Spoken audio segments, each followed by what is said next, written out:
Graças a Deus. A vitória é nossa. Mais uma vez queremos cumprimentar a todos com a paz do Senhor. De pé vamos fazer a leitura da palavra de Deus, Provérbios, capítulo de número 9, versos 2 até o verso 9. Você que trouxe a sua Bíblia, vamos ler juntos Provérbios, capítulo de número 9, versos 2 até o verso 9. Diz assim a palavra de Deus. Fizemos a leitura do verso 1 ontem, falamos sobre a sabedoria, que ela já edificou a sua casa. Agora vamos lá. Já sacrificou as suas vítimas, misturou o seu vinho e já preparou a sua mesa.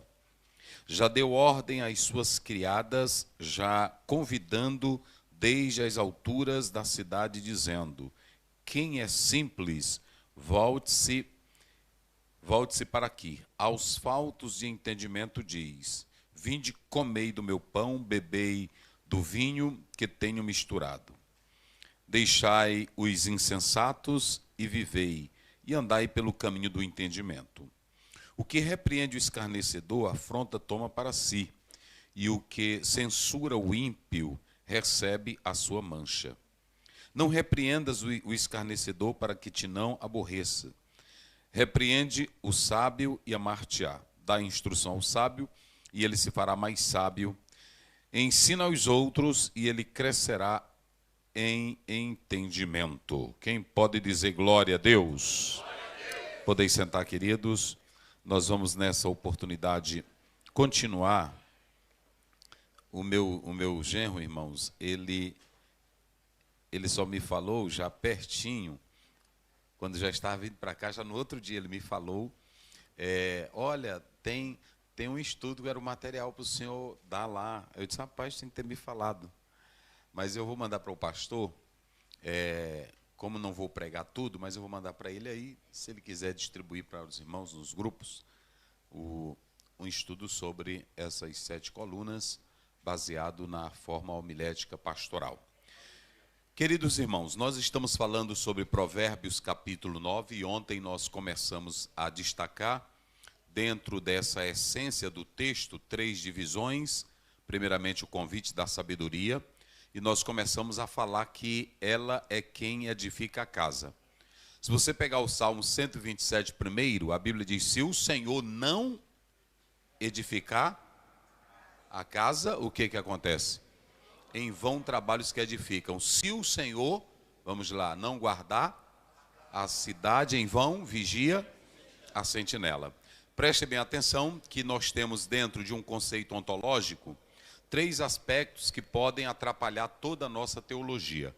O primeiro está relacionado ao ser, que é Deus. O segundo está relacionado à questão de nós entendermos tudo pelo lado racional, tratando o universo como eterno, como alguns falam por aí. Então, a primeira coisa, a Bíblia em Gênesis, ela começa mostrando para nós: no princípio criou Deus os céus e a terra. É claro que eu não vou usar aqui a guemaria, que está relacionada a números, que eles seguiam a ideia do hebraico, do hieroglífico, e usavam as primeiras letras para representarem as imagens, porque depois o hebraico veio para o alfabeto quadrático, como tem algumas letras aqui de vocês. Mas antes era pictográfico, tinha as imagens que representavam a fala, que representava algo que eles entendiam. Note que Gênesis começa com uma preposição, que essa preposição, beit, ela dentro do hieroglífico, ela é vista como uma casa. Então, alguns estudiosos da Guemará ou Gematria dizem que na primeira expressão, no princípio, Bereshit, no princípio, esse beit é uma casa. Então ele está dizendo que quem está construindo a casa é Deus. Por isso que você vê Gênesis capítulo 1, o capítulo 2, Deus criando a casa e colocando ordem na casa. O certo é que o universo, a terra, tudo começa com Deus, E no capítulo 2, nós falamos isso ontem, a Bíblia diz que o Senhor, no sétimo, por isso que alguns judeus relacionam a passagem de Provérbio com a criação do universo, o estabelecimento do mundo e do cosmos nas 7 colunas, representando o poder do Deus Todo-Poderoso. Então, a primeira coisa que nós podemos observar é que quando Deus constrói a casa, Ele constrói ela com sabedoria. Mas é muito importante os irmãos e os pastores e os líderes aqui atentarem para um detalhe. Eu estou falando sobre as 3 primeiras colunas, que são a formação interior do ministro. Porém, as outras 4 colunas é o lado externo. Veja bem, as primeiras 3 colunas, baseadas em Isaías capítulo 11, versículo 2, são as 3 colunas pelo lado de dentro. Espírito do Senhor, foi a que eu falei ontem, a primeira coluna, o Espírito do Senhor. Depois nós ficamos para falar de 2 colunas, mas eu quero dizer algo muito interessante. O grande problema é que nós queremos, às vezes, tratar o exterior sem tratar o quê? O interior. E ministro tratado ou crente tratado só pelo lado de fora não presta. Ele tem que ser trabalhado pelo lado de dentro. E só quem trabalha pelo lado de dentro, quem é? É só o Espírito de Deus. O pastor pode pregar, o pastor pode ensinar, o pastor pode gritar, o pastor pode exigir, mas se o Espírito Santo não trabalhar pelo lado de dentro, não tem mudança. E nós temos muitos crentes com defeitos de fabricação, porque eles estão sendo trabalhados só pelo lado de fora e não pelo lado. E às vezes você pode ter um ministro cheio do Espírito Santo, cheio do poder de Deus, que ele pode ter percepções erradas. Eu citei ontem, 1 Samuel, capítulo 16, verso 7. Eu pergunto aos senhores, Samuel era ungido por Deus ou não era? Era um homem de Deus ou não era? A Bíblia diz no capítulo 3, os versos finais, que um homem como Samuel, nenhuma das suas palavras caíram por terra. Mas só para vocês terem uma ideia, Samuel, ele vai cometer um crasso erro. Qual é o erro dele? De percepção. Você observa que Samuel era um homem de Deus, era escolhido, mas ele tem um erro de percepção. Um desastre pastoral não acontece só com adultério, acontece com uma fala, erro de percepção, erro de colocação. É isso, pastor? Uma simples palavra sua pode matar seu ministério. Eu conheci um pastor muito jovem, e ele estava no auge na igreja que ele liderava, e ele de repente disse assim: amanhã nós vamos ter um grande ajuntamento, eu conto com os obreiros e eu conto com as obradas. Então veja bem, ele estava no auge, mas com uma pequena palavra. Escute bem, meus irmãos, porque preste bem atenção, através da boca, através da palavra, você mostra o conteúdo que você tem. Se você conversa com um empresário na área de automobilística, tudo dele é só dessa ideia, sim ou não? Se você conversa com um médico, tudo deles é o quê? Agora mesmo eu conversando com um pastor amigo meu, eu disse: pastor, e o seu filho conversa muito com você? Ele disse: não, pastor, conversa não, porque ele é médico. Aí quando eu vou falar de Bíblia, ele fica assim. Agora, quando chega para falar de medicina, se eu puxar um negocinho, aí ele entra rasgando. Porque veja bem, a sua fala mostra a sua identidade. Se um pastor, a vida dele é conversar de boi, falar de fazenda, falar de carro, qual é o espírito que está nele? Por isso que eu disse ontem que é preciso o Espírito de Deus estar no pastor para Deus formar a identidade dele. Porque um erro de percepção, olha o erro de Samuel, o próprio Deus corrige Samuel. Samuel, não olhe para a aparência, nem para a sua estatura, porque o que ele disse?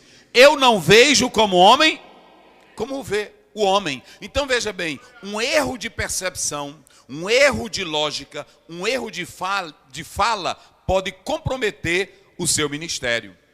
E deixa eu dizer uma coisa, quando você vê um obreiro falar algo demais, ou um assunto demais, você pode perceber que aquilo que ele está pronunciando é o que ele é. A Bíblia diz em Mateus, quando você lê a própria palavra de Deus, 12:34, raça de víboras, como vocês podem dizer coisas boas, sendo vocês o quê? Maus. Porque da abundância que está no coração, fala o quê? Fala a boca. Então perceba que a formação pelo lado interno de um crente, de um pastor, de um ministro, é o que deve contar para nós. Às vezes nós estamos impressionados com o que ele prega, com o que ele fala, mas eu devo me impressionar como ele é formado. Queridos, isso aqui é muito importante. Você pode fazer um seminário, você pode fazer um curso teológico, você pode fazer uma escola, mas isso não quer dizer que você está sendo formado. Porque Deus não nos dá tarefas. Na obra de Deus, Deus não te dá tarefas. Diga isso comigo bem forte. Deus não nos dá tarefas. Ele nos dá responsabilidades. Tarefa qualquer um faz. Agora olhe para cá. Eu, pastor Oziel, pastor Gessival, pastor Acioli, pastor Sórtenes, o Senhor nos chama para cuidar de vidas. E quem mexe com vidas tem que ter responsabilidade. Imagine, essa semana uma jovem veio falar comigo, pastor, ore pela mamãe, ela não está muito bem. Eu disse, amém, vou orar por ela. Mas aí ela saindo, eu disse, qual é o problema dela? Ela disse, não, pastor, ela é o seguinte, ela tinha um pequeno problema, água no pulmão, e ela foi se consultar, o médico constatou, e o médico disse que fazia a cirurgia. Nós pagamos a cirurgia e ele cometeu um erro médico. A mamãe ficou doente até hoje por causa dele. Mas nós conseguimos caçar o registro dele, ele perdeu a credencial de médico. Veja bem, um erro de um médico coloca em risco a vida de uma pessoa. Agora imagine um erro de um pastor no púlpito. Vocês sabem por que eu não brinco com pregação, eu não brinco com ideia, eu não brinco com línguas estranhas? Porque deixa eu dizer uma coisa, a Bíblia diz em Hebreus 12, aliás 13, você pode ler o 17, o próprio texto diz que nós vamos dar conta dessas almas. Olha aí, olha, eles velam por elas, porque hão de dar contas. Então prestem bem atenção, se eu sou um pastor escolhido por Deus, chamado por Deus, e eu preparo mensagem em cima do púlpito, ou eu corro o dia todo, e aí o que Deus botar na minha boca eu vou falar. Não, eu tenho que ter responsabilidade com o povo que Deus me entregou. Porque é muito importante cada um dos irmãos, das irmãs que estão aqui, entender algo nesta oportunidade. Obreiro só presta se ele for fabricado por Deus. Vamos lá, diga comigo, obreiros, crentes, só prestam se forem fabricados por Deus. O primeiro ser humano da terra, quem foi que fabricou? Deus. Vamos lá, quem foi que fabricou? Eu pergunto, teve erro na fabricação? Gênesis 2:7, formou o Senhor Deus o homem do pó e soprou nas suas o fôlego, e o homem se tornou o quê? Pronto, perfeito. A Bíblia diz no Salmo 8, a coroa da criação. O homem fez a escolha errada, ouviu o convite da loucura e não da sabedoria. Só que quando você pega Atos capítulo 1, a Bíblia diz, fiz o primeiro tratado, ó Teófilo, das coisas que Jesus começou vamos lá, diga bem forte, todos vocês, a fazer. Veja que Lucas não está dizendo que o ministério de Jesus terminou. O verbo fazer, poien, que está aí no infinitivo, fazer, diga comigo, fazer, é fabricar. É tipo a manufatura, é ele recomeçar. Então quando Jesus diz, aliás Lucas diz, que ele começou a fazer, ali a ideia é que Jesus é quem fabrica o crente. Quando você vê um crente que presta, vem da fábrica de Jesus. Agora, quando ele é cheio de mentira, de engodo, o diabo fabricou ele. Só quem é fabricado por Jesus. Vira aí para o teu irmão e pergunta para ele, quem te fabricou? Dá uma olhadinha nele aí. Quem te fabricou? Quem te fabricou? Agora tem uma coisa, olha que o texto diz, ele começou não só a fazer. Esse verbo fazer, diga comigo, yatsar, é o mesmo verbo de Gênesis 2:7, é moldar, é costurar, é fazer, é refazer, é plasmar. Então, quem fez lá foi Deus, mas quem refaz para a vida eterna é Jesus Cristo. Agora tem uma coisa, ele não somente faz, Jesus não faz crente e bota na igreja. Aí olha o outro verbo, qual é o outro verbo que está aí? Ah, vamos lá, bem forte, qual é o outro verbo? De que adianta fazer e não ensinar? De que adianta ter filhos e não educá-los? Sabe o que o próprio Lucas está dizendo? Jesus fez você, mas ele enche você do ensino dele, para que você seja um instrumento de glória nesta terra. Então veja bem, se você quer um obreiro para não ter erro de percepção, olha aqui, digam comigo, erro de percepção, erro de visão. Qual é o erro de visão? O erro de visão é que o pastor Daniel Acioli falou aqui.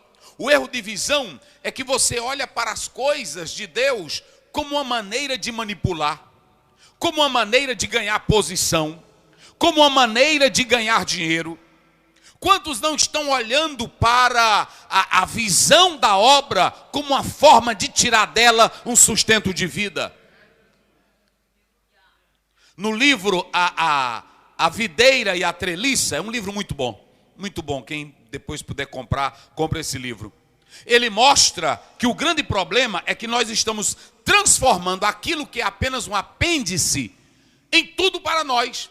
Quem trabalhou com tomate, plantação de tomate, sabe que quando o tomate começa a crescer, que tem os ramos, aí faz um suspenso ou um apêndice para segurar quem trabalhou com plantando uva. Aí você coloca a treliça em cima da videira. Aí a treliça é só para dar um suporte, para sustentar o quê? O fruto. Agora eu pergunto, o que é mais importante? É o fruto ou é a treliça? Vamos lá. Vamos. O que é mais importante? É a treliça ou é o fruto? Então o problema hoje é que nós estamos dando mais valor à treliça. Estamos dando mais valor àquilo que está sustentando o varal. Deu para pegar agora o mistério? Então escute bem. Visão de ministério errada, percepção errada. Tudo acontece porque eu não sou formado por quem é o dono da obra. Se o Espírito de Deus está em mim, dentro de mim, eu dependo é dele. Oh, glória a Deus. João 15:5. Toda vara que está em mim ligada dá fruto, porque sem mim, vamos lá, sem mim, nada podeis. Romanos 8:14. Todos que são filhos de Deus são guiados pelo Espírito. Então olha para cá, obreiro que tem o Espírito de Deus nele, ele tem a identidade de Deus. Eita, meus irmãos. Eita, eu vou dizer uma coisa aqui para vocês. Um pastor andar na terra com a identidade de Deus. Rapaz, Isso aqui é tão pesado, irmão, que quando Deus manda Moisés para se apresentar a Faraó, me veja se é o capítulo 7, verso 1 de Êxodo. A Bíblia diz que Deus chama Moisés de Deus. É assim? Olha aí, ó. Então disse o Senhor a Moisés: eis que eu te tenho posto, olha aí, como que? Por Deus, sobre quem? Sobre Faraó. Eu carrego a identidade de quem? Vamos, eu carrego a identidade de quem? De Deus. Imagine um pastor, pode ter feitiçaria, pode ter desgraça, pode ter inferno, pode ter cão, pode ter o que tiver, mas quando ele vai, eita glória, ele vai sabendo que Deus o enviou. Deixa eu ver se é Mateus 10, 33, coloca aí na tela. Deixa eu me lembrar aqui, vai lá, Mateus, se não for o 33 é o 23, Mateus 10, 33. Jesus Cristo disse quase a mesma coisa que Deus falou. Olha aqui, é 10, 23, deixa eu ver se é. Deixa eu me lembrar aqui, se não for o 23, 22, deixa eu ver aqui. É 10, aí está no 23, é Mateus 10, 22 ou 23, coloca aí. 10, 23, 33, 10, 33, coloca aí na tela, olha aí, 10, 33, eu acho que é o 22, 23, Jesus disse nesse texto aí: quem recebe a vocês, a mim. Então eu pergunto, quem foi perante Faraó para libertar Israel? Digam vocês, quem foi? Vamos lá, abra a boca e diga bem forte, quem foi? Moisés. E Jesus diz: quem recebe a vocês, recebe. E que identidade é essa?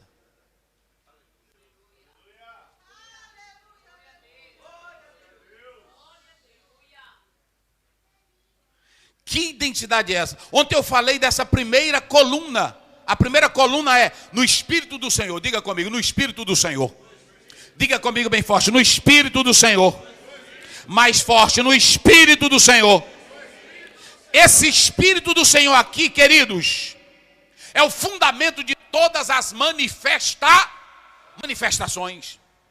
Um homem que anda no Espírito, vive no Espírito, prega no Espírito, canta no Espírito de Deus, ele tem manifestações dos céus.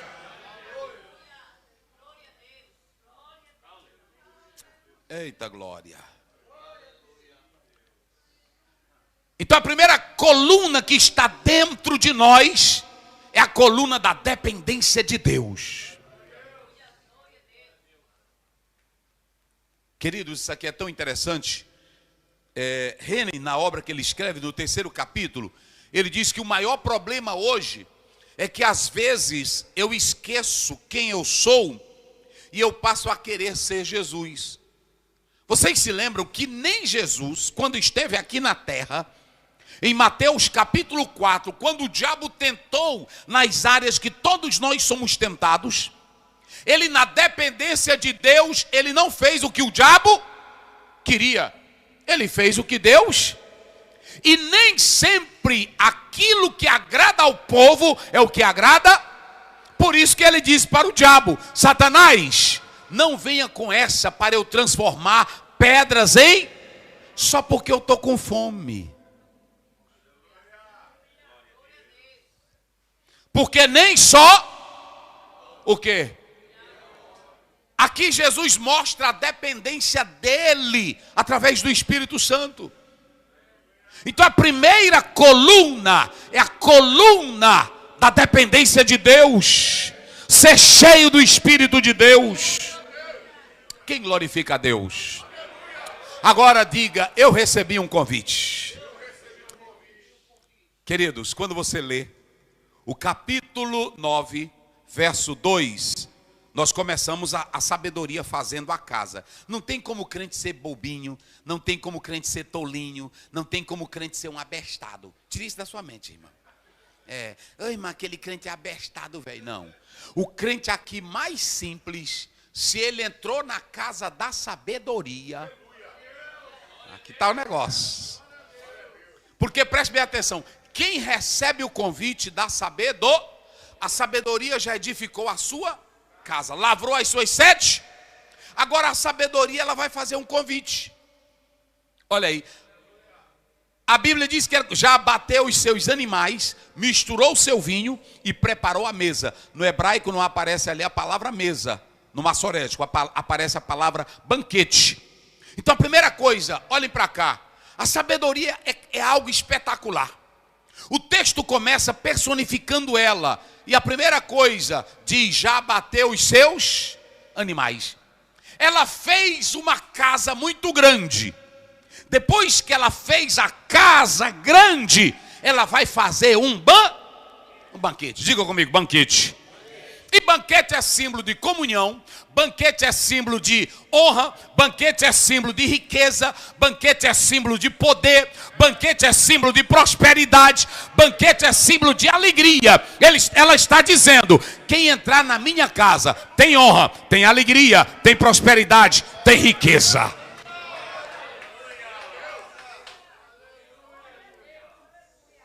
Então olhe para cá, aceitou o convite da sabedoria, entrou dentro da, vamos lá, entrou dentro da, Salmo 23, 6, e habita aonde?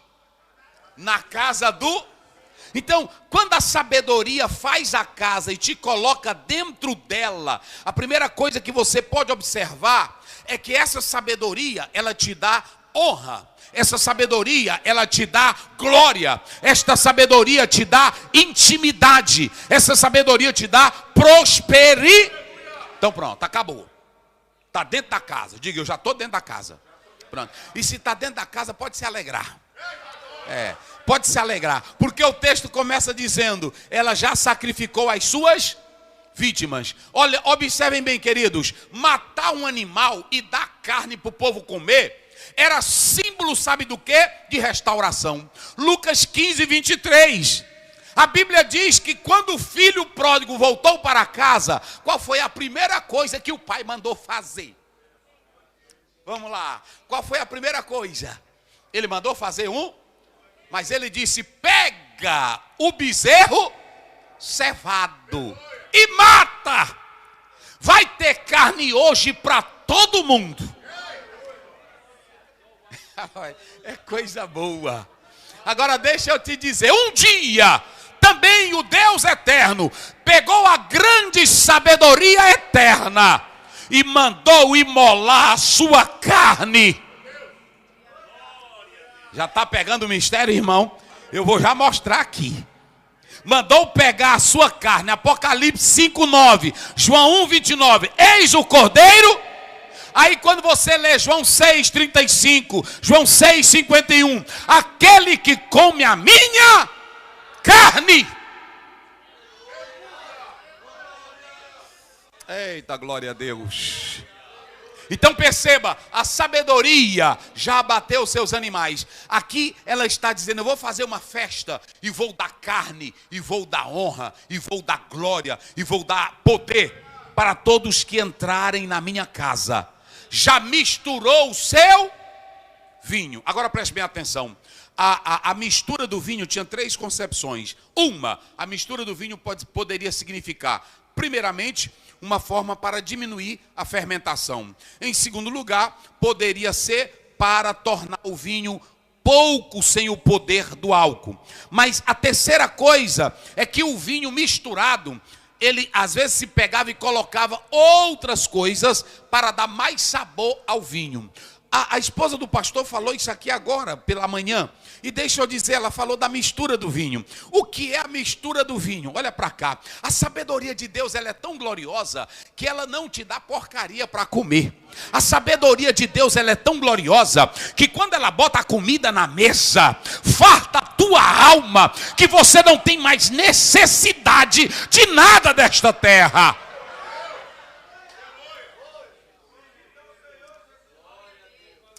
Irmãos. Jesus diz, quem come a minha carne não sente mais fome. Quando você pega, aliás, João 4, 13 e 14, Jesus disse à mulher samaritana, quem bebe desta, tornará. Olha, isso aqui eu estou falando só trabalhando pelo lado de dentro. Tem irmão que está dentro da igreja, aí ele está numa fome, mas não é de Deus não. É fome de ouvir o pregador que agrade a ele. É fome de ouvir o sermão que lhe satisfaz. A Bíblia diz em 2 Timóteo capítulo 4, versículo 3 em diante: nos últimos dias surgirão tempos aonde não vão querer mais ouvir a sã, porque sentirão o quê? Comichões. Kineto no grego, sabe o que é? Coisa que lhe agrada. Como é que a igreja está cheia de crentes, mas muitos crentes que não são satisfeitos. Deixa eu dizer uma coisa para vocês: o que sustenta a igreja não é isso aqui, não é aquilo ali, não é telão, não é jogo de luz, não é pregador. O que sustenta a igreja é a sabedoria que alimenta a tua alma. Quando a Bíblia diz já misturou o seu vinho, aqui a mistura é a sabedoria de Deus. Ela traz o que é de mais maravilhoso para você. Tudo que Deus preparou de bom, Ele já deu para nós. Eu vou só dizer uma coisa, diga comigo bem forte: Éden. Mais forte: Éden. Irmãos, o que tinha no Éden? Capítulo 2 de Gênesis. Não precisa eu falar para vocês. Qual foi a primeira coisa que Deus deu para o homem? Vamos lá, qual a primeira coisa que Deus deu para o homem? O Éden. Qual foi a primeira coisa que Deus deu para o homem? E plantou o Senhor Deus o jardim e pôs o homem. Agora preste bem atenção: tinha poluição no Éden? Tinha células malignas? Tinha desastre no Éden? Tinha maldade no Éden? Pronto. Quem pecou no Éden? Mas Deus deu o que para o homem? O Éden. 4 rios banhando o Éden. Só beleza natural, a coisa mais extraordinária. Pronto. A primeira coisa que Deus deu para o homem foi o quê? Vamos lá, só quem tem boca. Foi o quê? O Éden. A segunda coisa que Deus deu para o seu povo: tabernáculo. Presença de Deus. Eu vou estar em vocês. Êxodo capítulo 25. A terceira coisa que Deus deu para o seu povo: a terra prometida. Deus disse assim: eu vou dar uma terra para vocês, ela mana leite e mel. Está lá em Deuteronômio 6, versos 10 e o verso 11. Depois do Éden, depois do tabernáculo, depois da terra prometida, sabe o que o Senhor faz? Ele manda a maior sabedoria. João 3,16. Porque Deus amou o mundo. Do quê? De tal maneira. E deu o quê?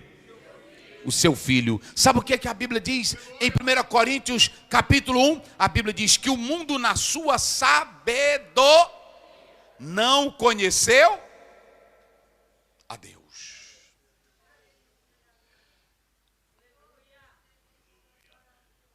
Então qual é a primeira coisa que vocês podem observar aqui? Você pode ter muita teologia sem conhecer o Deus da... Você pode ter muita Bíblia, mas não ter a santidade do Deus da Bíblia.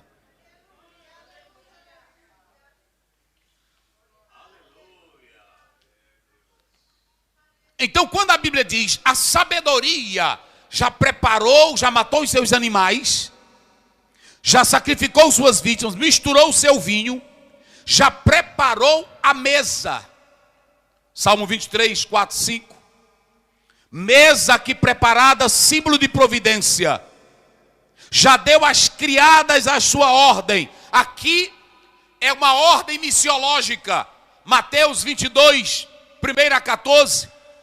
Vão pelas ruas, pelos valados, pelas praças. Chamem todos para o banquete, para que a minha casa se encha. Há 3 verbos na sabedoria. 3 verbos na sabedoria. Diga comigo bem forte: vinde, comei, bebei. Vamos lá? Quais são os 3 verbos? Vinde, comei e bebei. Preste bem atenção. Aqui o Senhor não obriga nada. O Senhor não faz propaganda de nada. Ele só diz assim: está aí. Vinde, comei e fazer o quê? E bebei. Então a casa está preparada. A casa está organizada. A casa já tem tudo o que é necessário. O que falta agora, pastor Ziel? Só você fazer o quê? Só você fazer o quê? Vamos, quais são os 3 verbos que é de ação aqui? Só fazer o quê? Vir, comer e beber.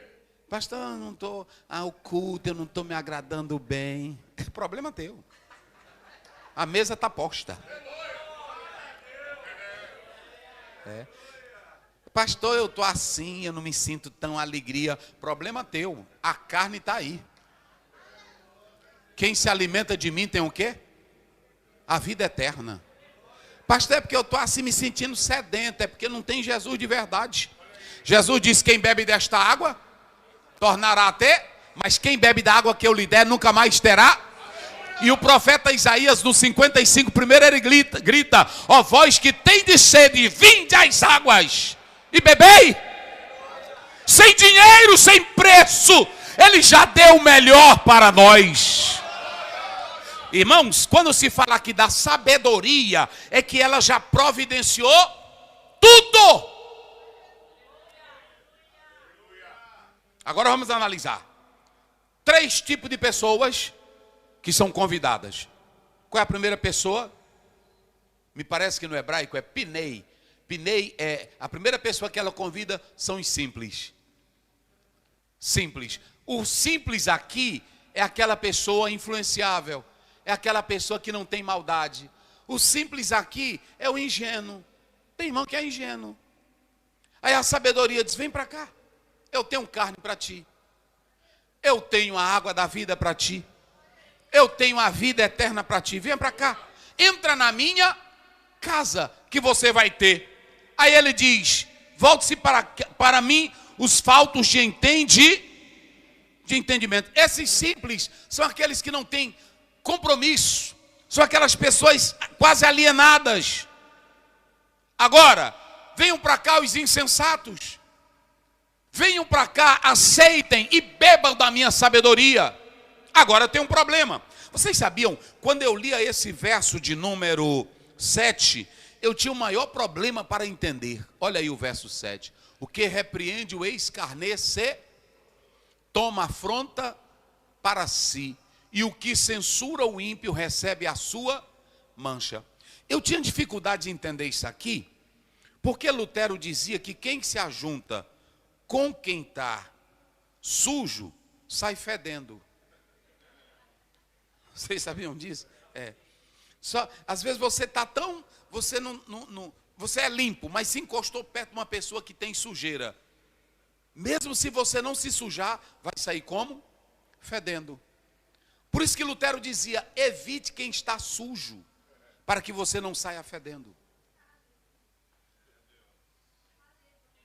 Estão entendendo, irmãos? Não, mas ele é meu amigo. Tem crente que tu não pode nem fazer churrasco com ele.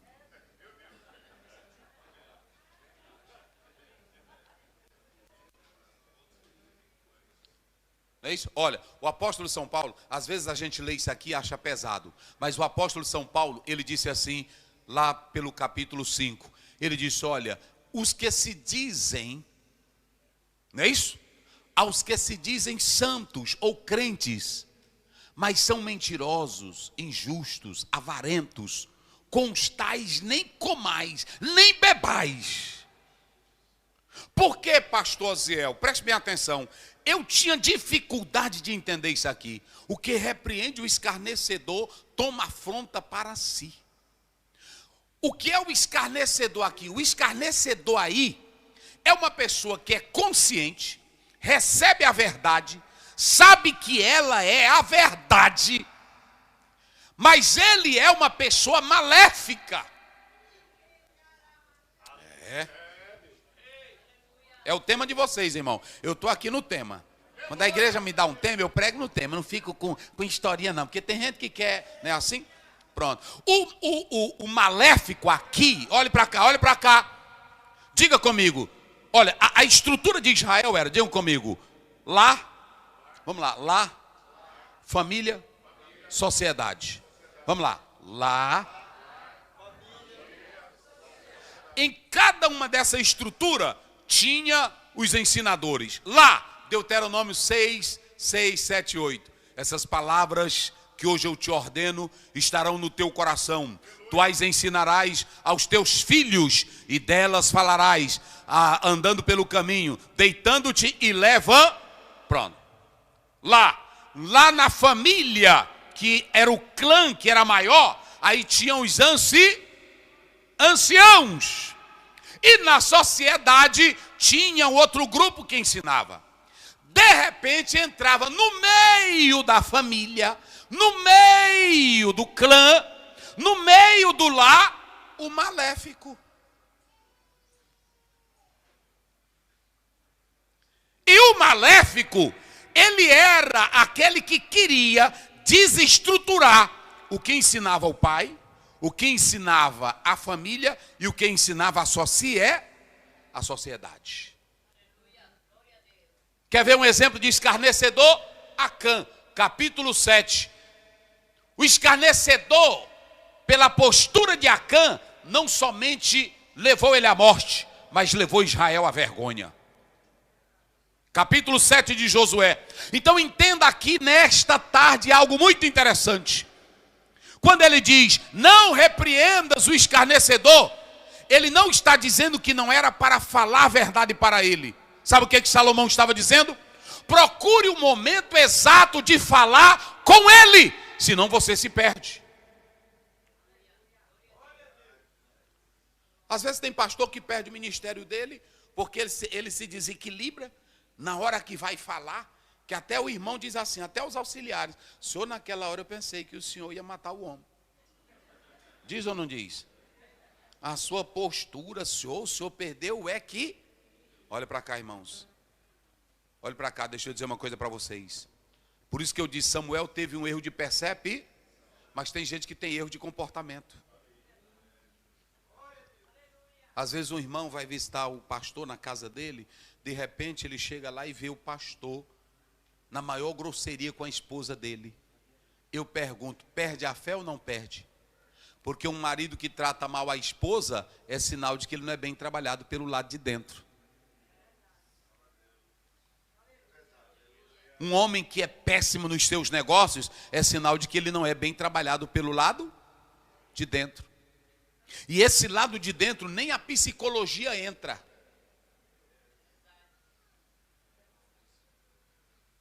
Então, se vocês observarem aqui, o escritor está dizendo, não repreendas o escarnecedor. Ora, como é que não é para mim repreender? Se a própria Bíblia diz que eu tenho que falar a verdade para quem quer que seja. Ezequiel capítulo 3, 16, 17. Eu te coloco como atalaia. O atalaia diz a verdade para o escarnecedor, para o diabo, para o inferno, para o cão.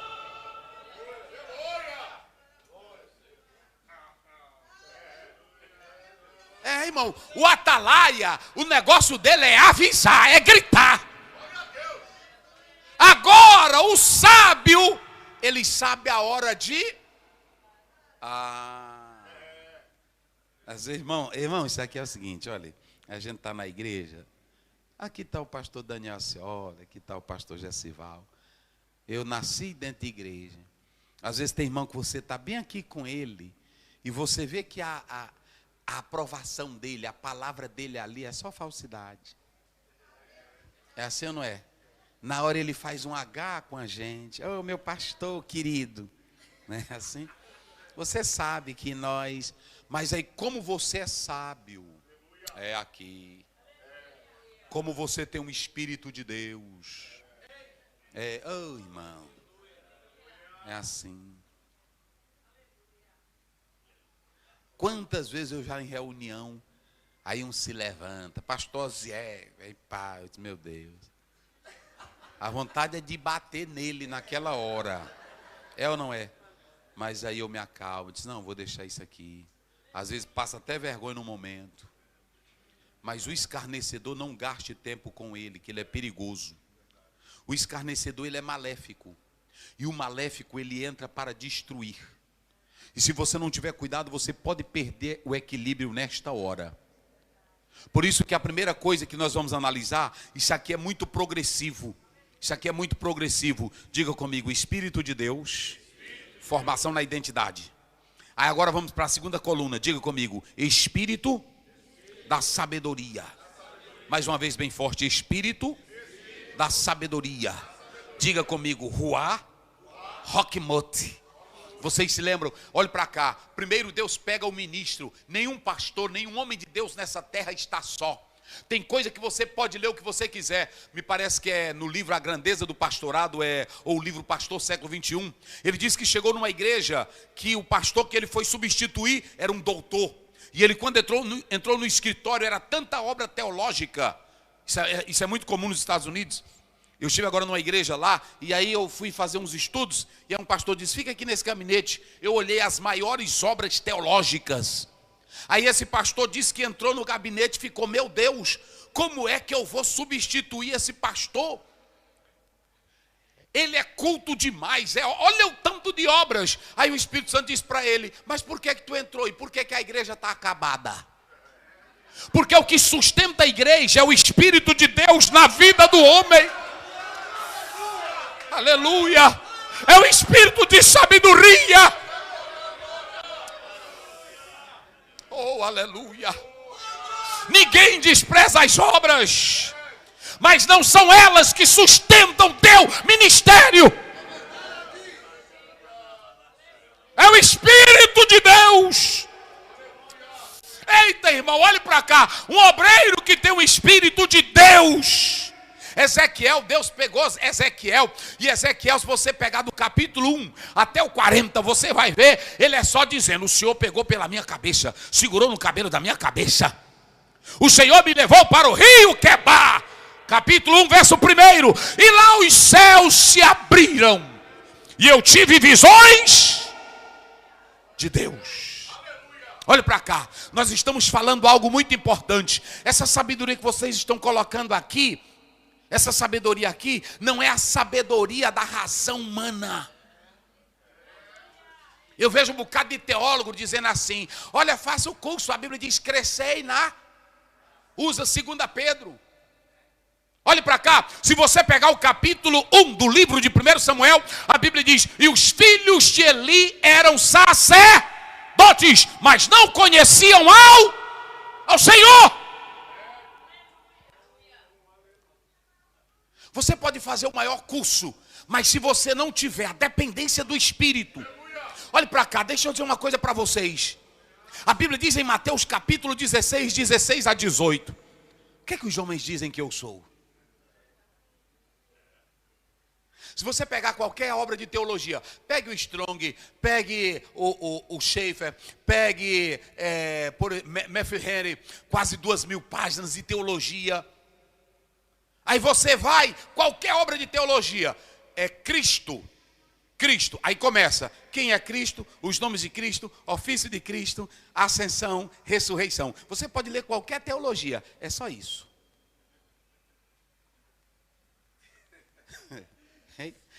Você pode fazer qualquer curso de teologia. Na hora que chegar o professor, hoje não usa mais quadro, mas colar, Cristologia. Aí pronto, a vida de Cristo. Encarnação, aí discute como era ele no Velho Testamento e tal. Aí Jesus disse assim, ei, o que o pessoal está dizendo aí de mim? Aí diz, não, diz que tu és. Olha aí, uns dizem que tu és João Bá, outros dizem que tu és, e outros dizem que tu és o quê? Olhe para cá, quando você está na razão, olhe para cá, quando vocês estão na razão, vocês só ficam no nível do questionamento. É tipo o pregador, que ele prepara o sermão. Irmão, isso aqui é tão interessante. No início do ano eu li um livro, ele não é nem pentecostal, mas esse autor, ele diz o seguinte, você pode ter 50% de estudo, 80% de estudo, 90% de estudo, mas se o povo não tiver 10% para te ouvir,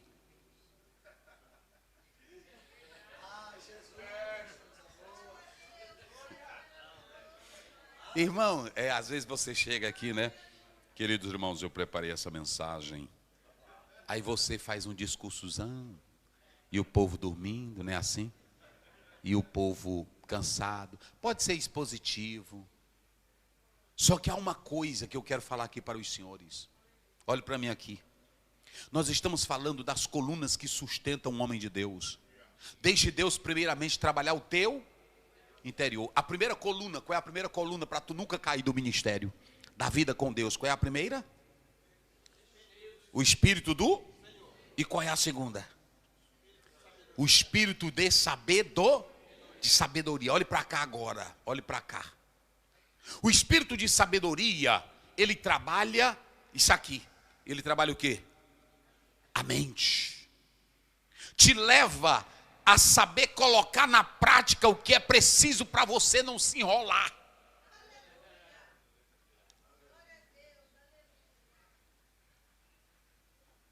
Se você fizer o maior discurso, a maior pregação, mas se o Espírito Santo não pegar ela e levar para os ouvintes, não vai acontecer? Olha lá o texto. Eles começaram a dizer, uns dizem que tu és o quê? João Batista. Outros o quê? Elias. E outros o quê? Jeremias. E outros o quê? Agora Jesus sai do campo da investigação popular e ele volta para os discípulos. Mas vocês, olha para cá. Qual foi o curso que Pedro fez para ele responder isso aqui? Passe. Olha aí, bem aí. Ele olhou para Jesus e disse o quê? E Simão Pedro respondendo disse-lhe, o quê? Tu és o Cristo. O quê? Olha para cá, irmãos. Jesus olhou para Pedro, voltou para ele e diz, bem-aventurado, ou seja, feliz é você porque o Espírito Santo acabou de te introduzir em uma dimensão sobrenatural. Eita, glória a Deus. Quem glorifica a Deus?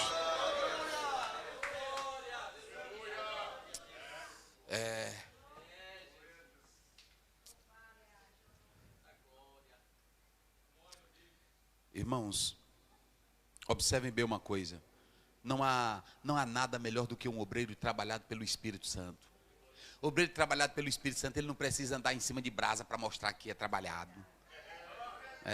A nossa deficiência é tão grande que é um bocado de gente querendo provar que é alguma coisa aqui em cima.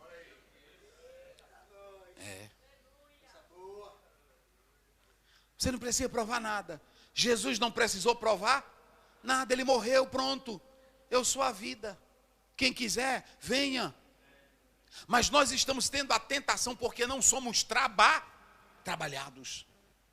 E quem tem essa sabedoria, Jesus disse aqui, não foi a carne, não foi mas o meu Pai. Um pastor, toda hora ele tem problema para resolver, tem ou não tem? Toda hora ele tem perguntas inexplicáveis. Eu tinha um senhor, ele faleceu. Ele veio do espiritismo. Ele era formado. Mas eu fui na casa dele. A primeira vez que eu fui na casa dele, ele estava com câncer. Já quase morto. E lá eu orei. Fui mais um irmão auxiliar, parente dele. Oramos e Jesus restaurou ele. Restaurou. Mas nunca quis ser crente. Rapaz, eu fiquei encabulado. Quando foi um dia, ele entrou no meu gabinete. Bom dia, pastor Aziel. Eu dava a paz do Senhor para ele. E ele gostava muito de mim. Ele disse, pastor Aziel, bom dia. Eu disse, bom dia. Eu estou frequentando a sua igreja aqui faz dias. Mas eu não sinto nada do que o senhor fala lá na frente. Primeira coisa, você fica decepcionado com você? Porque você acha que está pregando, que está impactando. Pronto, irmãos, e olhem para cá. Minha esposa conhece, ele não perdia um culto. Até quase o dia de morrer, ele não perdia um culto. Ele me ligava, pedia conselhos, pedia orientação, mas nesse dia ele entrou no meu gabinete. Pastor, o que é isso? O que é esse negócio? O que é espírito? O que é essa vida? Aí eu disse, não, olha, essa vida é o seguinte, eu fui explicar para ele. Como eu sabia que ele era do espiritismo, eu fui primeiro pelo curso do espiritismo, explicando e etc e tal. Eu disse, não, isso aí até que eu entendo. Eu estou falando é sentir o que você diz que a gente tem que sentir. Irmão, e eu tentei enrolar esse homem de todo jeito. Eu não consegui. Aí eu me lembrei de João 16:8. Quem convence do pecado, da justiça e do quem é? Eu olhei para ele e disse: meu querido, fique em pé. Só eu e ele no meu gabinete. Ele ficou. Eu disse: se ajoelhe, eu vou me ajoelhar com você. Aí ele se ajoelhou e disse: Espírito Santo, eu não posso convencer esse homem. Espírito Santo, eu não posso colocar a tua palavra nele. Fala com ele aqui. Trata com ele o Senhor mesmo. Ele se levantou, saiu. Não conversei mais com ele. Mas o que eu quero dizer aqui para o senhor: você pode ser o maior doutor na igreja, mas se o Espírito Santo não te der sabedoria, você não faz nada. A Bíblia diz em Provérbios 2:6, olhe para cá, Provérbios 2:6, essa sabedoria, olhe para cá, a sabedoria aqui não tem nada a ver com cultura, não tem nada a ver com pesquisa. A sabedoria aqui é uma revelação sobrenatural dos céus. É por isso que quando você olha para Provérbios 1:7, a Bíblia começa dizendo: quem se lembra? Provérbios 1:7, o temor é o quê? Então olhe para cá, primeiramente não é pesquisar, primeiramente é temer a Ele, porque quando você teme a Ele, Ele te revela. Eita glória! Eita glória! O Espírito Santo, quando ele entra em você, o Espírito da sabedoria, ele te dá habilidade, ele te dá competência, ele te dá prudência, ele te dá saída. É o Espírito de sabedoria. Olha para cá, o pastor está aqui pregando, ou ele está falando, de repente vê uma crise, ou vê um problema, ele não sabe o que fazer. É nessa hora que você pede ao Espírito Santo: me dá espírito de sabedoria. Olha para cá, a Bíblia diz em Provérbios 2:6, o Senhor dá sabedoria e da sua boca sai a inteligência. Olha aí, porque o Senhor dá sabedoria e da sua boca vem o conhecimento e o entende. Provérbios, quando você lê Êxodo 31:3, e o Senhor e o enchi do Espírito de Deus, de sabedoria, de entendimento e de ciência para trabalhar em todo artifício. Olha para cá, na igreja tem um crente pedra, na igreja tem um crente areia, na igreja tem um crente ferro, na igreja tem, irmão, tem um crente abacaxi, tem ou não tem? Tem ou não tem? Tem. Eu conheci um pastor que ele era meio analfabeto. Aí mandaram ele para uma igreja mais problemática do Maranhão. E quando ele ia orar, no púlpito ele dizia: Senhor, aqui nessa igreja, eu fui enviado para cá e me disseram que aqui tem muito abacaxi, mas eu sei descascar.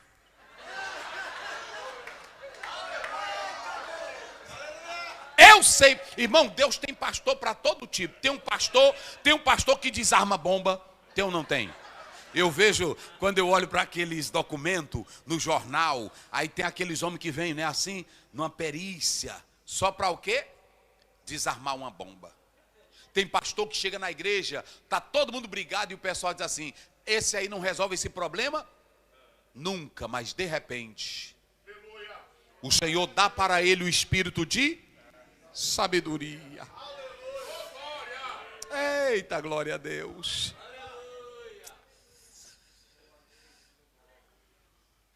Vocês sabem, a irmã citou aqui hoje pela parte da manhã Salomão, e quando você lê 1 Reis 3:9, ele só disse assim: dá ao teu servo, olha aí, um coração entendido para julgar o teu. Olha o que ele diz, leiam a outra parte aí, para o quê? Para que prudentemente discirna o quê? Entre o bem e o mal. Porque quem poderia julgar o teu grande povo? Então escute, igreja, o Senhor Deus está falando aqui com você, com o homem, com a mulher. Quer se sair bem, deixe Deus colocar o Espírito dele em você. Quer se sair bem, deixe ele te dar o Espírito de sabedoria. Tiago 1,5. E se alguém tem falta de sabedoria, peça a Deus, que dá liberalmente e não joga no rosto. O Senhor vai te dar sabedoria para esta causa. Quem crê nisso, diga glória a Deus. E para me encerrar, eu quero falar da última coluna. Diga comigo, o espírito de entendimento. Diga comigo, ruar, binar. Binar. Mas pastor, o que é esse ruar, binar? Irmão, entenda bem uma coisa. É a capacidade de você disser. Vamos lá, vamos pegar as 3 colunas. Diga comigo, identidade, mente, discernimento. 3 coisas na primeira coluna. O quê? Identidade. Vamos lá, qual é a primeira coisa? É o quê? Quem está entrando ali não é só um pastor. O pessoal tem que identificar você como o quê? Homem de Deus, é assim. Porque tem irmão, nosso pastor, ele é um grande cantor. Não, nós não estamos querendo cantor. É assim. Nosso pastor é um grande construtor. É bom construir, mas não é isso que Deus quer. Não é assim? Pastor, eu ia saindo da igreja, aí o irmão disse, pastor, meu irmão é crente. Aliás, eu fui pregar numa cidade, quando cheguei lá, ele me mostrou o irmão dele. E o irmão dele andando num carrãozão bonito. Eu disse, rapaz, teu irmão é rico. Ele disse, é pastor, ele é rico. Eu disse, qual é a igreja dele? Aí ele disse, não vou citar aqui o nome. É a igreja fulano de tal. Eu disse, rapaz, por que tu não levou ele para a assembleia? Ele disse, não, pastor, deixa eu lhe contar. Ele chegou um dia desesperado, ia se matar. Estava ruim, casamento ruim. E quando ele foi entrando no condomínio dele, um moço viu ele e disse, teu semblante está de luta, de batalha. Que é isso, rapaz? Aí ele disse, não sei o quê. Deus tem vitória para ti. Aí ele disse, como assim? Aí o pastor entrou nele. Aí ele disse, eu quero aceitar esse teu Jesus. Eu disse, ele foi para aquela igreja? Foi. Sabe por que ele foi para aquela igreja? Porque aquele homem estava aflito. E naquele momento ele precisava de um homem de quê? De um homem de Deus. Olhe para cá. O que o povo quer ver nesse púlpito aqui todos os dias não é um psicólogo. O psicólogo tem lá fora. O que o povo quer ver todo dia aqui não é um pastor dando estatística. O Brasil tem tantos milhões de habitantes. E se a gente calcular por cada pessoa, se nós evangelizarmos, vai pregar, rapaz. Só dados não funcionam. Olhe para cá. O povo quer ver nesse altar e no dia a dia um profeta de Deus. A tua primeira identidade é de um homem de Deus. Isso aqui é tão forte, irmão, identidade de homem de Deus, que quando você lê o capítulo da segunda carta de Reis, capítulo 1, você depois pode ler, o rei caiu da cama e mandou consultar Baal-zebub, Deus de Ecrom. Vamos lá! Aí os oficiais do rei saíram, no meio do caminho encontraram um homem. Não foi assim? Eles, vocês vão para onde? Não, o rei disse para nós, eles, volta! E diga para ele que da cama que ele está deitado, ele não se levanta mais. Os homens fizeram errado, porque ele não teria que voltar, porque o rei deu a palavra, mas eles voltaram. Quando chegaram, o rei disse, o quê? Por que vocês voltaram? Não, porque o homem veio ao nosso encontro e disse que tu... Pode ficar certo que daí tu não levanta. Que homem, rapaz? Não, nós não perguntamos o nome dele. Como é que vocês fazem? Como era o nome? Nós não sabemos. Quem era ele? Nós não sabemos. Aí o rei diz, como ele se vestia? Eita glória. Irmão, eu vou dizer uma coisa para vocês. Oh, mas é bom ter identidade de Deus. É assim. Às vezes, irmão, pronto, já aconteceu comigo. Esse negócio de você andar dizendo que é crente e que é pastor, é negócio sério. É assim. É desse jeito. Eu já tive em lugar, já tive em avião, já tive em lugar. Na hora que tem um problema, eu disse, olha, esse ali é pastor, identidade. Já entrei em hospital, aí eu disse, ele é pastor, chama para orar e ressuscitar. É assim. Não brinque não. Um dia eu cheguei no hospital, a irmã, o marido dela estava, morre, não morre. Eu cheguei no hospital, ela com a roupa toda cheia de sangue. Pastor Zé, atiraram no meu marido. Ele está bem ali, ressuscita meu marido. Negócio pesado. Porque o povo quer ver em nós o quê? E olhe para cá, não brinque não, isso aqui é sério. Eu vou finalizar dizendo uma coisa. Eu levei aos teus discípulos o meu filho. Por que que o pai levou para os discípulos? Por que que o pai levou para os discípulos? Vamos lá, igreja. Por que que eles levaram, o pai levou para os discípulos? Hã? Acreditava que ele ia resolver o problema. Mas por que que ele acreditava que eles iam resolver o problema? Porque andavam com Jesus. Esse negócio de tu andar dizendo que é crente e não saber resolver nada. Eita, meus irmãos. É assim ou não é? Numa cidade que nós morávamos, aí estava tendo o aniversário de 15 anos, quando deu fé, o demônio se manifestou e saiu quebrando tudo. Aí uma mulher disse, tem um pastor aqui. É assim. Aí foram lá no pastor, mas ele não crê nos dons. Ele disse, não, isso aqui é um problema psicológico. Aí tinha uma velhinha lá da nossa igreja, da Assembleia de Deus. Ela disse, isso é demônio, sai da frente. Aí pronto, sai Satanás. Aí na mesma hora o demônio saiu. Identidade com Deus. Levanta a tua mão, irmão. Levanta a tua mão e diga, Deus, eu quero viver na terra com a tua identidade. Eita. Ali vai um homem de Deus. Ali vai uma mulher de Deus. E olha para cá. E para você não fazer mal feito, Deus trabalha na tua. Irmão, Deus não quer crente doido, não. Tem irmão que é doido. Uns exageros velho que ele não sabe entrar. Tem que saber entrar. Tem que saber sair. E olha para cá. Tem hora que você não sabe como fazer. Mas quem é que vai te dar sabedoria? O Espírito de Deus. É por isso que Deus diz aqui para Bezalel, para Oliabe, eu vou dar sabedoria para vocês trabalharem com ferro. Se tem crente ferro, mas tem um homem de Deus que sabe entortar ferro. Tem ou não tem? Tem. Tem irmão que diz, irmão, eu sou assim, parada. Aí chega um pastor de Deus. Pois Deus vai me dar graça, né? Assim, para tratar contigo. Um dia desse, a irmã disse para mim, pastor, vá lá em casa, eu quero que o senhor vá falar com meu marido. Eu disse, eu vou. Mas como é grande, é bichão. Eu disse, irmã, mas fale com ele primeiro. Aí pronto. Aí ela foi, quando falou, ele disse, não quero o pastor aqui em casa não. Eu não preciso do pastor para resolver meus problemas. Aí pronto. Aí ela veio, pastor, me desculpe. Eu disse, não, a casa é de vocês. Pronto. Não passou nada, passou nem um mês. Aí ele me ligou, pastor Ziel, o senhor pode vir aqui em casa? Aí eu disse, não, vem aqui na igreja. Pronto. Vem aqui na igreja.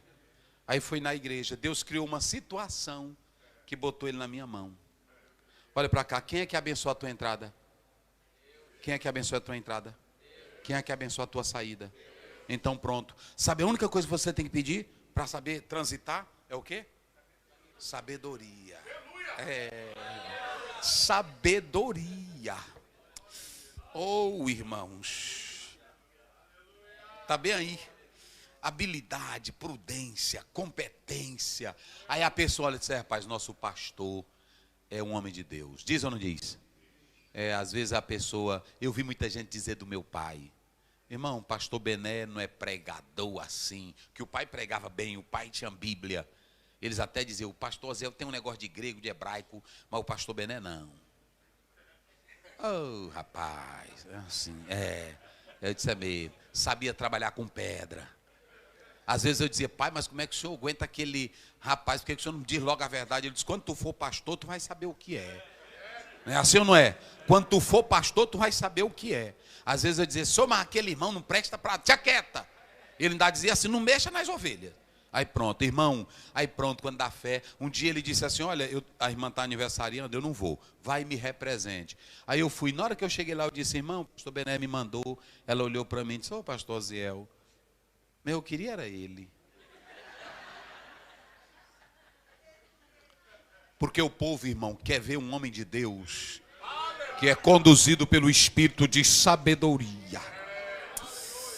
E o último é espírito de entendimento, binar. Essa palavra binar é a capacidade de discernir, é de compreender. Olhe para cá, aqui é a capacidade de você ver o problema quando ninguém está vendo. Eita. Isso é pesado ou não é?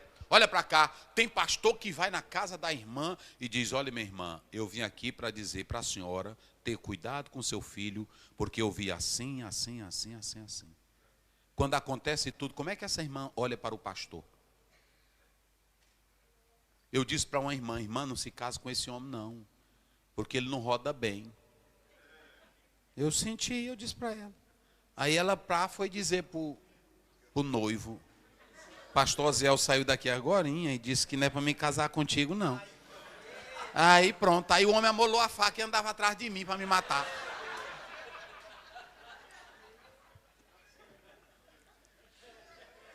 Graças a Deus que ele já morreu. Irmãos, eu vou finalizar dizendo uma coisa para vocês. Quem crê mesmo no sobrenatural?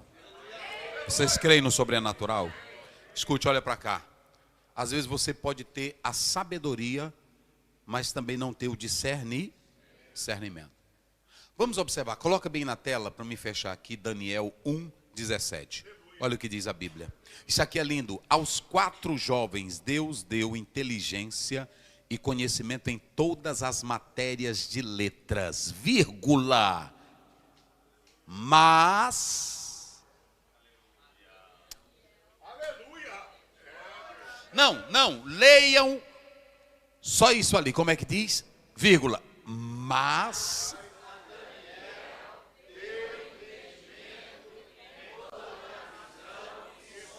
nem Sadraque, nem Mesaque, nem Abidnego, eles tinham o que Daniel.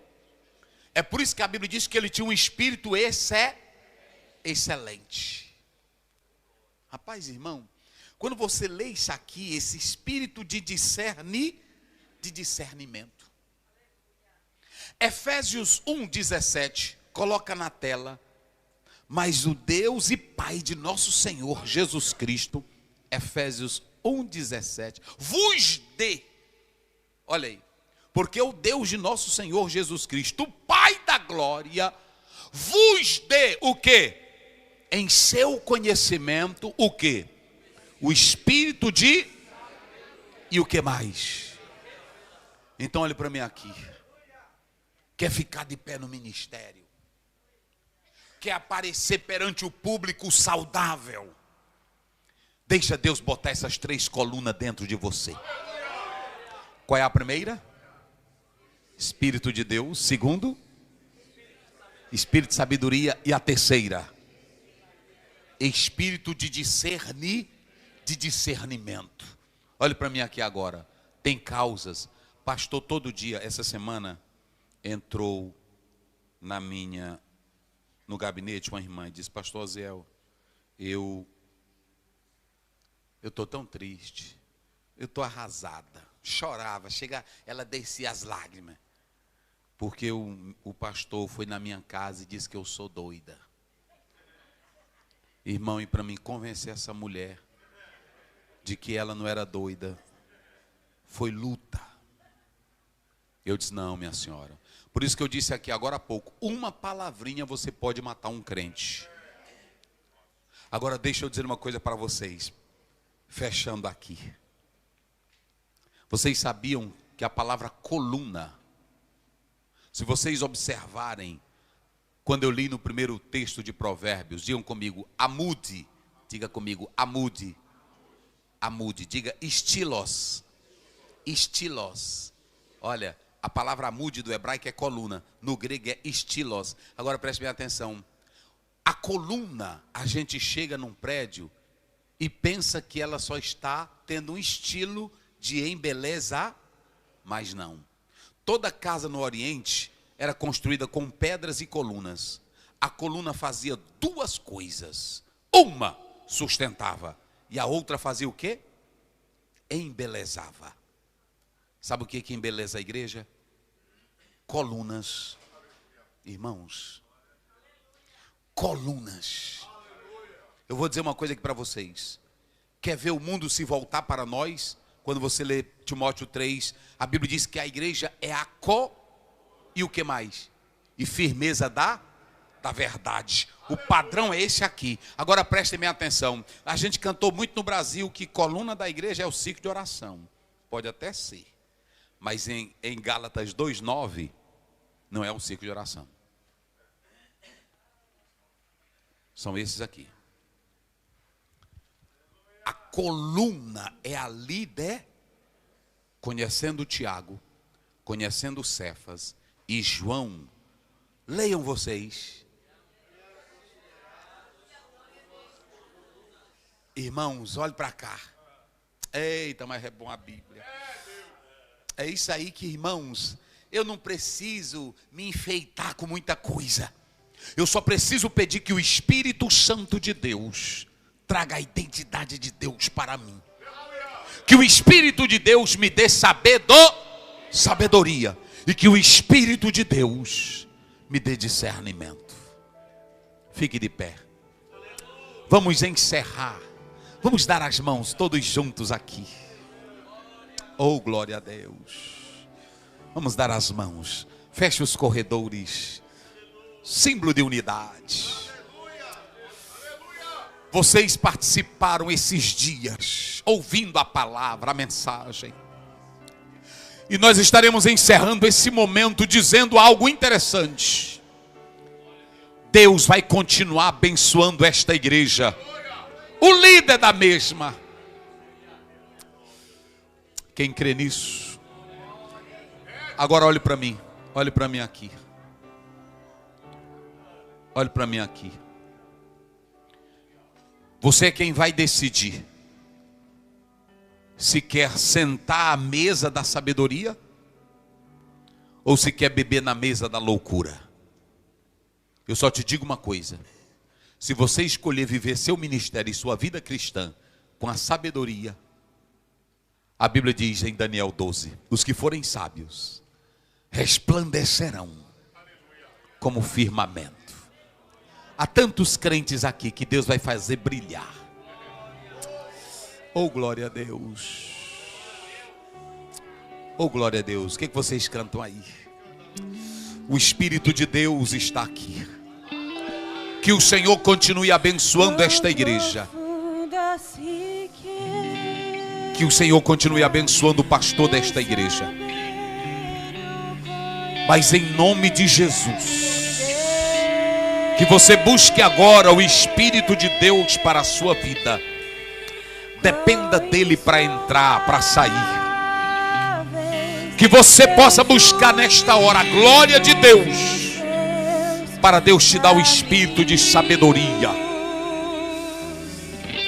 Eu quero nesse momento, você que está aqui e sente de Deus, de ter uma renovação no teu ministério e na tua vida, corra aqui à frente agora. Eu preciso do espírito de sabedoria. Eu preciso do espírito de discernimento.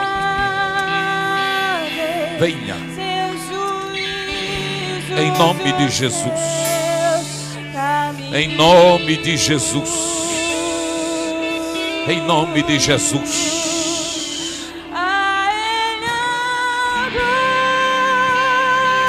Em nome de Jesus. Em nome de Jesus. Em nome de Jesus. Em nome de Jesus.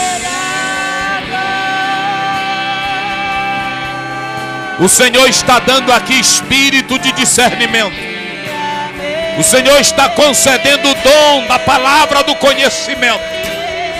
O Senhor está dando aqui agora o dom de discernimento de espíritos. Teu ministério não será um fracasso. Teu ministério será uma bênção. Batiza com o Espírito Santo, ó Deus eterno, renova em línguas. A glória de Deus está neste lugar. Quão profundas, aleluia. Receba o espírito de sabedoria naquela área que você não sabe entrar. Como fazer? O Espírito Santo vai te dar sabedoria. Receba, receba, receba, você precisa.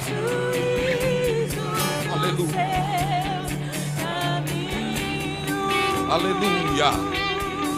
Aleluia. Aleluia. Batiza com o Espírito Santo quem não é batizado. Renova em línguas estranhas quem precisa da renovação dos céus. A glória de Deus. Unge mais teus pastores com glória, com dons.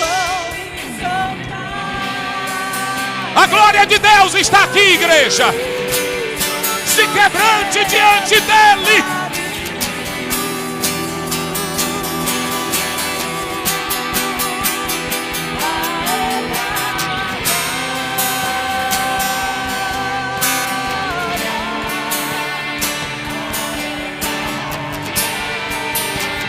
Glória, glória, glória, glória, glória.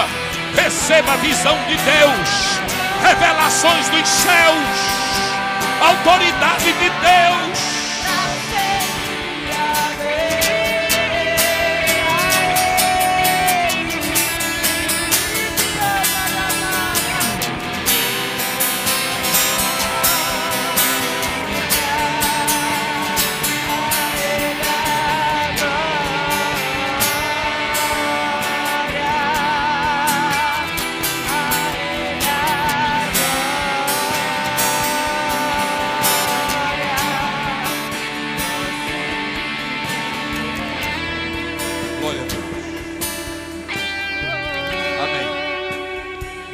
Deixa eu dizer uma coisa. Vocês que estão aqui, olhem para mim aqui agora.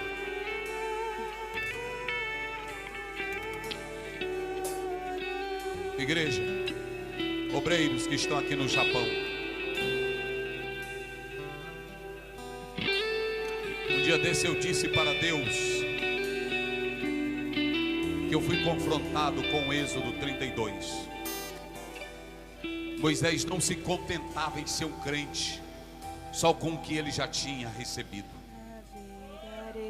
Ele disse para Deus, depois que ele viu o mar vermelho se abrir, maná cair do céu, depois que ele viu maravilhas, ele disse da seguinte maneira: eu quero ver a tua glória. Querido pastor, a salvação nós já temos, a vida eterna nós já temos. Mas se você quiser viver um ministério de impacto, peça para Deus que o Espírito dele promova em você impacto. Não viva esse ministério morto. Não viva o ministério só de os outros contarem. Deixa Deus te encher da glória dele. Deixa Deus te dar o espírito de revelação. Deixe Deus te dar o espírito de sabedoria. Não se contente em ser um pastor seco, vazio. Diga para Deus: Senhor, eu quero viver o sobrenatural. A Bíblia diz em 2 Coríntios 12, Paulo diz: eu conheço o homem, se no corpo não sei, no espírito não sei. Ele foi até o terceiro céu e teve visões. Deus está tratando com ministérios aqui agora. Abra as mãos, estendo as mãos assim agora. Oh, aleluia. Que desce como fogo. A autoridade dos céus o Senhor está te concedendo agora. Vem como em Pentecostes. O Senhor vai usar as tuas mãos para milagres. O Senhor vai usar a tua vida com autoridade nesse lugar. Que a glória de Deus desça aqui nesta casa mais uma vez, enchendo as vossas vidas de autoridade. O Senhor vai te levar para um nível de espiritualidade tão profunda como Ele. Aleluia. Aleluia. Aleluia. Aleluia. Aleluia. Aleluia. Obrigado, os irmãos do som. Feche os olhos agora. Aleluia. Aleluia. Aleluia. Deixa eu dizer uma coisa, só escute agora. O Senhor já colocou a mesa. E você tem o garfo espiritual aqui, para pegar da mesa espiritual o que o Senhor está te dando. Não viva um ministério medíocre. Não viva uma fé sem milagres. Você crê no que eu estou dizendo? Então nesse momento o Senhor Deus renova as tuas forças. O Senhor te renova em línguas estranhas. Ele vai provocar desejo em você para orar mais.